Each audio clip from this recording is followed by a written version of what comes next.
The lion's share. It was a hot, dry summer. In the jungle, everything looked parched, and even the branches of the trees seemed to droop in sympathy with their wilted foliage.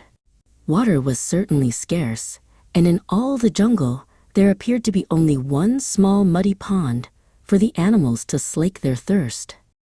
Lying in the shade of a bush at the edge of this pond was our old friend Brer Fox.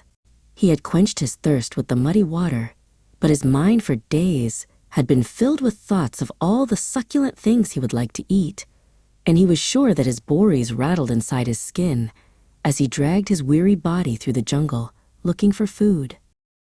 Then who should came loping to the pond but the wily old wolf, looking just as lean and hungry as Brer Fox. In between taking gulps of water, the wolf eyed the fox and in a grumpy voice said, "I suppose you are resting after having a heavy meal?"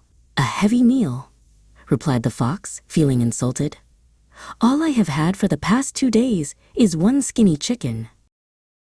"Then you were lucky," growled the wolf.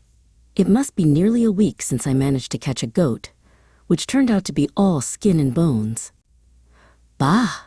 said a voice, and turning round, the wolf and the fox were surprised to see their friend, the lordly leopard, coming towards them. "All you two ever do is think of food," snarled the leopard. "That's all very well," muttered the wolf, "but you feed on the delicious flesh of boars and deers." "Very ordinary food," replied the leopard, shaking its head. "Now, for a great delicacy, give me the brains of a rogue elephant every time." Brer Fox, with his mouth watering at the mere talk of such wonderful food, didn't stop using his cunning brain.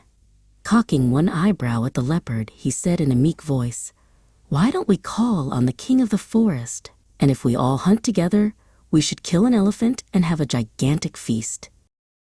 Both the leopard and the wolf thought this was a fine idea, so the three of them made their way to the mountain cave in which the majestic lion lived. Squatting humbly in front of the lion, the fox explained how the 4 of them, with their combined strength and cunning, should go on an elephant hunt. The lion pondered for a while, then agreed to accompany them, provided they did the stalking, whilst he, with his superior strength, would kill the prey. They searched all through the forest, but not the sign of an elephant was to be seen. Then, towards evening, a deer broke cover, which the leopard quickly killed. The wolf and fox, with slavering jaws, quickly divided the carcass into 4 equal parts and were ready to start eating their share when the lion intervened. "Not so fast, my friends," he roared. "I am entitled to the lion's share, which is 2 parts of the kill. Then the 3rd part goes to my lioness. Now as to the 4th part, that will go to the one of you 3 who beats me in a fight." One look at the lion's massive jaws was enough for our 3 friends, and without a word, they turned and slunk off into the forest. Their thoughts as to what they would have dearly loved to have told the lion had better be left unsaid. Moral: when you join forces with someone far stronger and greedier than you, do not expect a fair share of the reward.